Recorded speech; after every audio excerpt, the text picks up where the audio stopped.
If nobody else hears this song today, at least the birds will. At least I'll know I didn't give up. 33-year-old Sterling Vale's voice cracked slightly as he spoke to himself in the empty park, his worn guitar case open at his feet, containing exactly $3.27.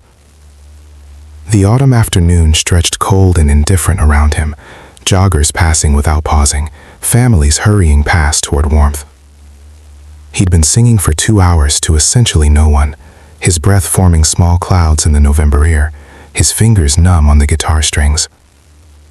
But he kept singing anyway, a haunting original about loss and hope that he'd written after his father died, leaving him and his mother struggling to survive.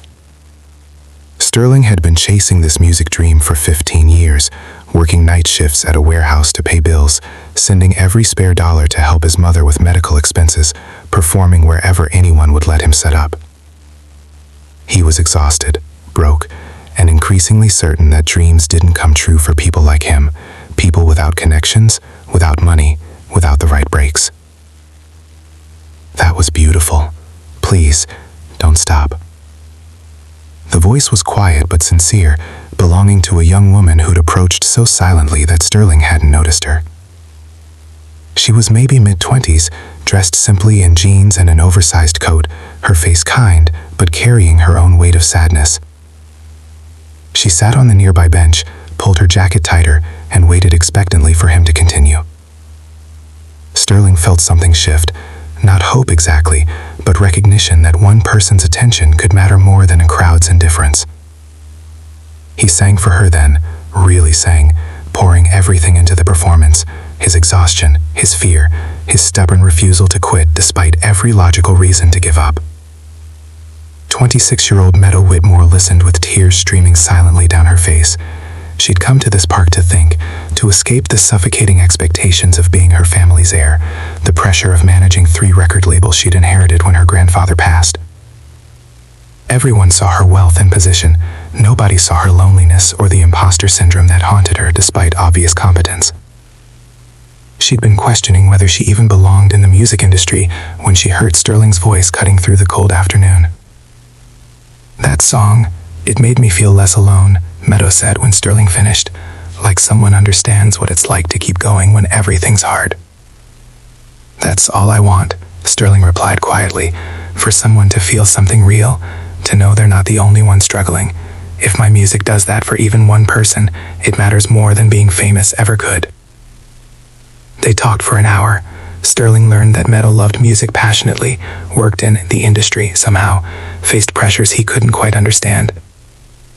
Meadow learned that Sterling cared for his chronically ill mother, had been rejected by every label in the city, sometimes sang in empty parks just to prove to himself he hadn't quit, chose kindness over bitterness despite having every reason for resentment. "Why do you keep trying?" Meadow asked. 15 years without a break. Most people would have given up. "Because giving up would mean all those years of my mother believing in me were wasted," Sterling said simply. "She worked 3 jobs when I was young so I could take music lessons. She still tells people her son is going to make it someday. I can't let her down by quitting, even when quitting would be easier." What Sterling didn't know was that Meadow had been struggling with exactly this question, whether she should stay in the industry. Her parents pressured her to manage the labels like corporations rather than creative spaces, to prioritize profit over artistry, to sign safe commercial acts rather than taking chances on genuine talent. She'd been wondering if she had the courage to trust her instincts against family pressure. Sterling unknowingly answered that question. Here was an artist who kept creating despite 0 commercial validation, who chose integrity over compromise, who sang to empty parks rather than bending his style to fit market demands.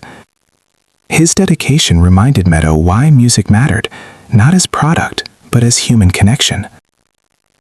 "Can I have your contact information?" Meadow asked carefully. "I'd like to help you, if you'd let me." Sterling hesitated, pride warring with desperation. "I don't want pity or charity. I want to earn any success honestly." "What if I told you I work for a record label?" Meadow said gently.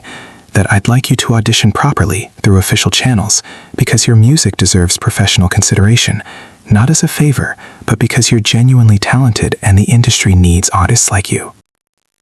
Sterling's eyes filled with carefully controlled hope. Which label? Whitmore Music Group. We're pretty established. I can get you a fair audition. What happens after that is up to you and your talent. What Meadow didn't reveal, what seemed unnecessary and potentially overwhelming, was that she didn't just work for Whitmore Music Group. She owned it, along with Meridian Records and Cornerstone Entertainment.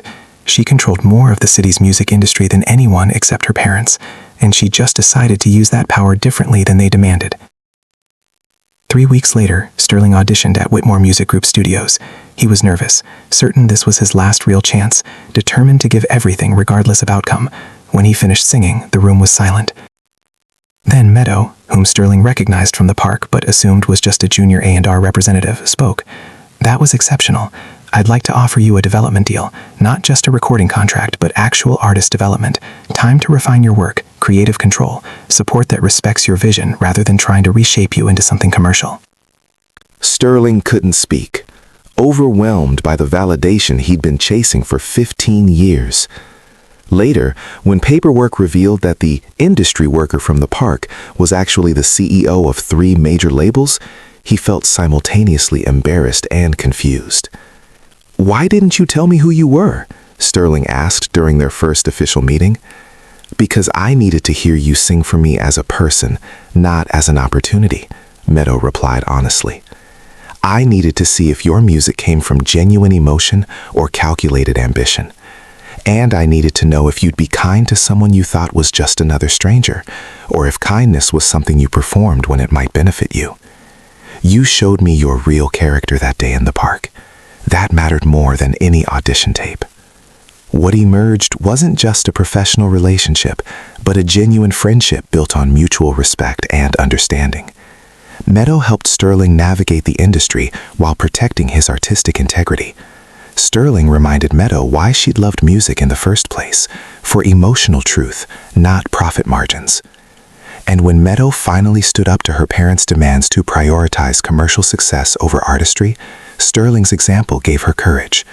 She restructured her labels to support genuine artists, rather than just manufacturing hits. And while profits initially dipped, long-term credibility and artist loyalty grew.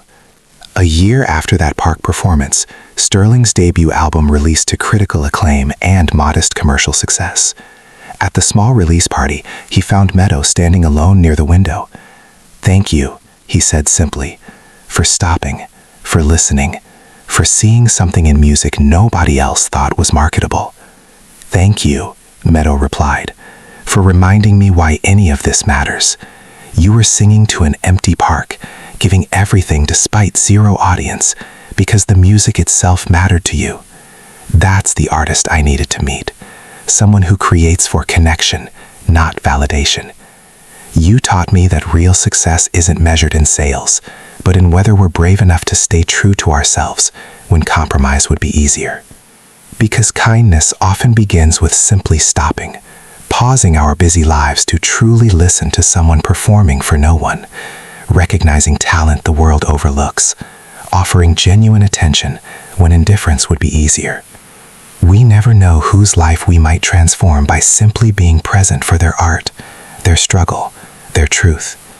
And sometimes the person we assume is nobody turns out to be the someone who can change everything, not through position or power, but through the simple choice to care.